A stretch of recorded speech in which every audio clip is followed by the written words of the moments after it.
Alors bonjour, c'est David Terry de l'école de ministère surnaturel francophone. Je suis ici à La Possession, c'est une ville dans la Réunion.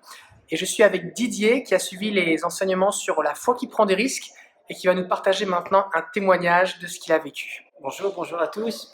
Je m'appelle Didier et donc comme disait le pasteur David Terry, suite à un enseignement que j'ai écouté sur le site ministère, l'école de ministère surnaturel, la foi qui prend des risques. J'étais dans mon travail et donc l'espace de la pause du déjeuner. Après avoir écouté l'enseignement qui se terminait par une prière du pasteur qui disait Saint-Esprit, fais-moi prendre des risques, parce que je vais être utilisé par le Seigneur. Donc ça faisait peut-être 5 minutes, j'ai repris mon travail, et dans mon travail, en face de moi, je vois une dame qui arrive, et qui boitait d'un pied, d'une cheville. Elle me disait qu'elle s'est fait une entorse de la cheville, donc elle n'a pas pu aller travailler. Et donc, je me disais, ça fait quoi? Ça fait peut-être 5 minutes que j'ai prié, et là, dans ma tête, je me suis dit, Saint-Esprit, tu vas trop vite. Je ne suis pas prêt. Non, tu vas beaucoup trop vite. Et donc, elle m'explique ce qui lui est arrivé, je lui pose des questions sans vraiment connaître que je suis chrétien. Et donc, je ne vais pas parler de ma foi, et finalement, je la laisse passer. Et je me souviens de l'enseignement du pasteur qui disait, le Seigneur vous donne des gens juste à vos côtés, et vous laissez passer, alors qu'il vous donne des situations de ne pas pouvoir glorifier son nom. Donc je la laisse passer, et ensuite, tout compte fait, je l'interpelle avec la peur. Parce que je me souviens de l'enseignement du pasteur, et je lui disais, finalement, je lui disais, écoutez, n'allez pas tout de suite, je vais prier pour vous. Si vous voulez, je prie pour votre pied. Elle me fait, non, comme si je l'ai agressée, elle se sentait agressée, donc, et donc je fais, non, écoutez, je suis chrétien, voilà, j'aime Jésus, et Jésus me demande de prier pour les gens. Non. Mais chez nous, il y a beaucoup de catholicisme, donc pour être différencier, moi, j'ai simplement dit, voilà, je suis chrétien de confession évangélique, et dans mon église, on prie beaucoup pour les guérisons, pour les délivrances. Jésus continue à guérir parce que, voilà, il vit en nous. Elle me fait, non, merci, non, avec ses mains, elle me repousse. Je fais bon.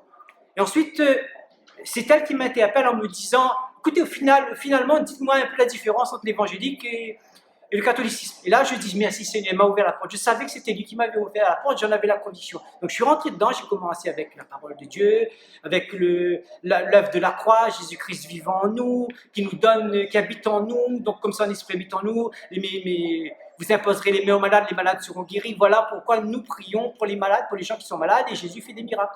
Et elle me fait, écoutez, si vous voulez, priez. Et donc à cet instant précis, j'ai mis ma main sur sa cheville, j'ai fait une petite prière courte, mais j'étais convaincu que ça allait guérir parce que pour moi, tout était mis en place. Au nom de Jésus, je commande à cette cheville de guérir, merci Seigneur. Et tout de suite, sur le champ, là, instantanément, la guérison s'est produite. Elle s'est mise à tourner son pied, à le frapper au sol, elle me disait, il n'y a plus rien, et elle s'est mise à pleurer. Là, je lui ai posé la question, je lui ai dit, écoutez, est-ce que je peux vous prendre dans les bras? Elle me fait oui, donc je l'ai pris dans les bras, je lui ai déclaré l'amour de Jésus. Jésus vous aime, il vous montre qu'il est là, qu'il est à vos côtés, qu'il s'intéresse à vous, qu'il vous aime. Et là, elle s'est mise à pleurer en me disant, oui, mais vous me voyez comme ça, mais finalement, j'ai une carapace sur moi. Et j'ai beaucoup de problèmes. Et là, ce qui m'est venu à l'idée, c'est parce que quand je l'ai rencontrée, je pense que ça faisait 1 mois avant, j'ai vu cette dame-là passer. Et je la voyais passer toute seule, et à un moment, dans ma tête, je me disais, tiens, j'ai l'impression qu'il y avait une carapace. Et le mot carapace étant revenu, je me suis souvenu que finalement, c'est le Seigneur qui l'a conduit sur mon chemin. Et donc, je lui ai déclaré le Seigneur, je lui ai parlé de ce que Jésus fait, mais j'étais tout tremblant. Elle me fait, oui, c'est un miracle, c'est un miracle. Et moi, je faisais, cette personne sûre, oui, bien sûr, Jésus fait des miracles, mais c'est un petit miracle, il fait plus que ça. Alors qu'à l'intérieur, je sautais de joie, waouh, tu es grand et tu es tout puissant. Mais je ne laissais pas paraître. Et je pensais à l'enseignement du pasteur Terry, du pasteur David Terry, qui disait qu'il tremblait, qui disait que. Et c'est là que je me rends compte que, comme tout le monde, avec la boule au ventre et les tremblements, quand Jésus fait quelque chose, c'est merveilleux. La gloire lui revient. Moi, j'étais content, j'étais heureux. Je lui parle à la femme. Je lui demande donc si elle avait une Bible. Elle me fait non, je n'ai pas de Bible. Je dis, il faudrait peut-être que vous en procuriez une Bible. Et je me souviens que dans mon sac de travail, j'ai une petite Bible de poche, un peu tout fripée, tout déchirée. Et je lui demande si ça l'intéresse. Elle me fait oh oui. Donc je vais récupérer ma Bible. Je lui donne ma Bible. Je vois qu'elle prend, elle sert contre elle comme ça. Et donc là, je lui déballe la parole. Ensuite, on prie avec. Je prie pour ses enfants. Dans mon lieu de travail, je déposais mon balai, je déposais des trucs. Et donc voilà, je suis reparti. Et en sachant que j'allais la revoir, de toute façon elle est là, c'est quelqu'un qui est souvent sur mon lieu de travail, qui habite là. Donc moi je l'ai revue, j'arrive à la maison cet après-midi, je dis à ma femme, ça y est, Seigneur a fait des miracles sur place. Et après je me suis dit, peut-être que je me suis emporté. Je dis, il faudrait que je la revoie parce que j'ai pas compris. Je l'ai revu le lendemain, je lui ai fait sa cheville. Elle me fait, oui, mais je vous ai dit, c'était un miracle, j'ai plus rien.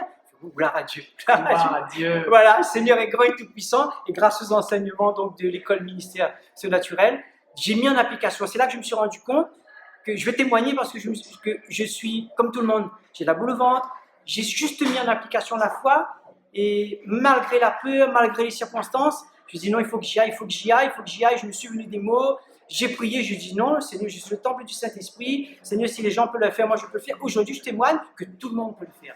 Alléluia. Voilà, gloire à Dieu, toute la gloire revient à notre Seigneur. Alléluia. Alors, comme notre ami, vous pouvez vous aussi simplement mettre en application la parole de Dieu. Dieu ne cherche pas des gens qui n'ont pas peur, il cherche des gens obéissants.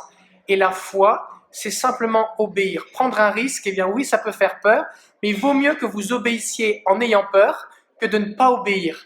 Et Dieu confirme sa parole. Il est avec vous et il attend simplement que, comme notre ami Didier, vous puissiez vous aussi guérir les malades, chasser les démons, annoncer la bonne nouvelle aux pauvres et voir le royaume de Dieu avancer.